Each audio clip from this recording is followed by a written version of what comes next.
And if you have a big position in US technology stock, my personal advice would be to sell it all. But I'm an investor in SpaceX. Good luck. That sounds pretty extreme. But listen to why a man who spent 60 years in markets thinks US stocks have become this dangerous. And particularly if you have to own stocks, own them outside America. Don't own US stocks. And he's not making a vague be careful argument here. He's about to get very specific. He thinks the US market is simply too expensive and he wants investors somewhere else. That's a nice, simple strategy that you can act on. Why? They're much cheaper. And since the beginning of last year, they have handsomely outperformed the US. Foreign stocks. Foreign stocks of emerging countries, of European countries, Japan, Canada, Australia, and so on. You can find good broad indices, kind of the world ex-US, Okay. or emerging markets. And Invest outside of America. yeah, I'm sure they'll muddle through okay over the next 10 or 20 years. And I am not confident that the US will do that. You're not confident in which part? That the US I'm not confident that US equities will be intact in 5 years, 10 years. So a US equity is a US stock.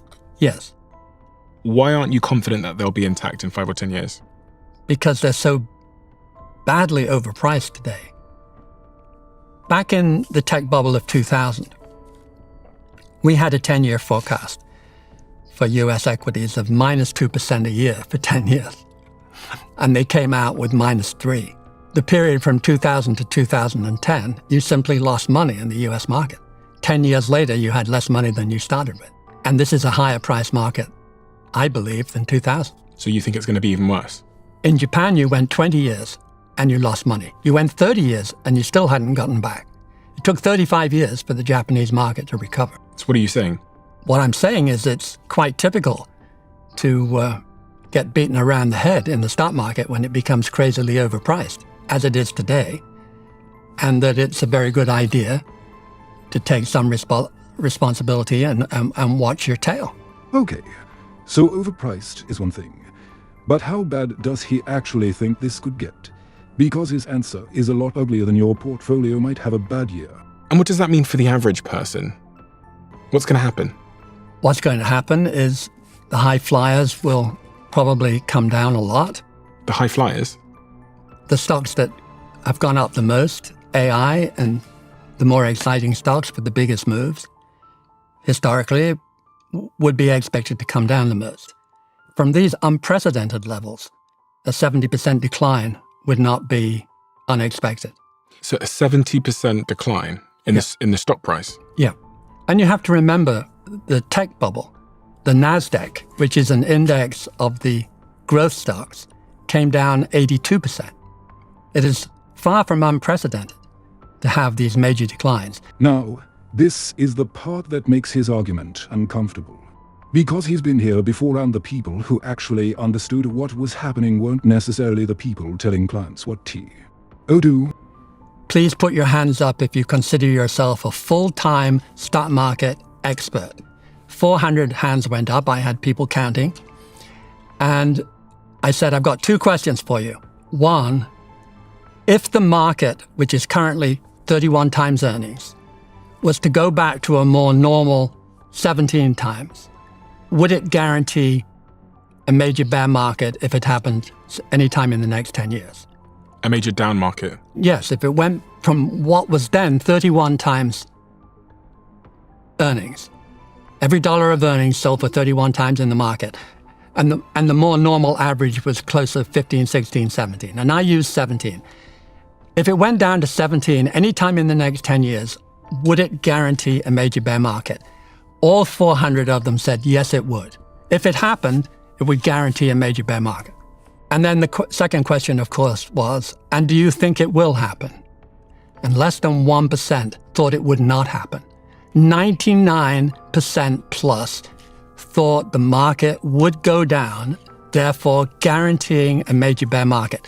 And this was the engine room of all the Goldman Sachs and the Morgan Stanleys and the JP Morgans, all the great investment firms giving advice in America.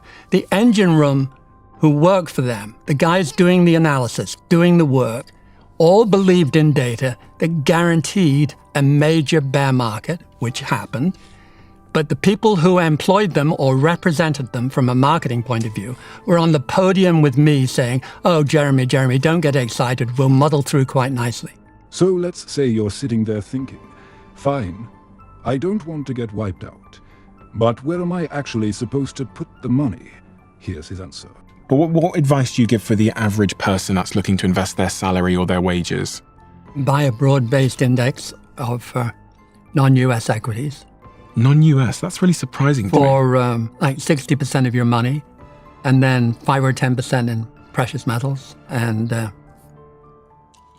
if it's convenient and sensible, hold a bit of real estate.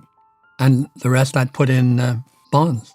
Okay, so 5 or 10% in things like silver and gold. Yeah. A preference for either silver or gold? No. S&P 500. No, you said non-US. Non-US.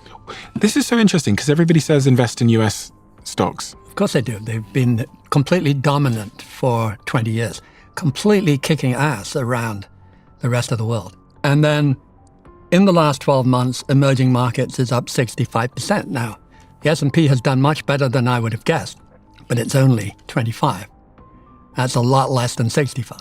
And I guess the strategy is quite important here as well, which is you're saying to hold these for a long time. Try not to buy and sell. And try and look at where the cycle has been. And this is really the thinking underneath everything he's said so far. We see what's winning now, assume it'll keep winning and then pay more and more for it. And I can tell you, and you can see it for yourself, there has been an enormous cycle in favor of the S&P, in favor of the American market over the rest of the world. And do you think America is going to keep on gaining on the rest of the world? And of course you're going to say yes now, because that's the flavor of this market.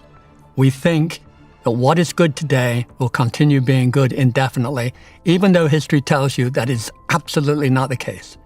We live in a world that tends to rotate from one to the other. We believe in a world that extrapolates today's conditions, and you can easily prove that. The stock market is not efficient. The stock market extrapolates today's conditions. If they are terrible in 1982, they will take crushed earnings and multiply it by 7 times earnings. And then in 2000, peak profit margins times, 35 times earnings. They double count it in the worst way. When times are good, you multiply it by a lot.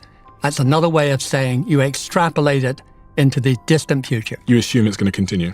And Keynes, of course, my hero, says, of course, that's extrapolation is the convention you adopt even though you know from personal experience that the world is not that way. And that's really the bet he's asking investors to make. Don't assume whatever has worked for the last 20 years is automatically going to work for the next 20. Because by the time everyone agrees the bubble was obvious, it's usually already too late. Subscribe for more videos like this.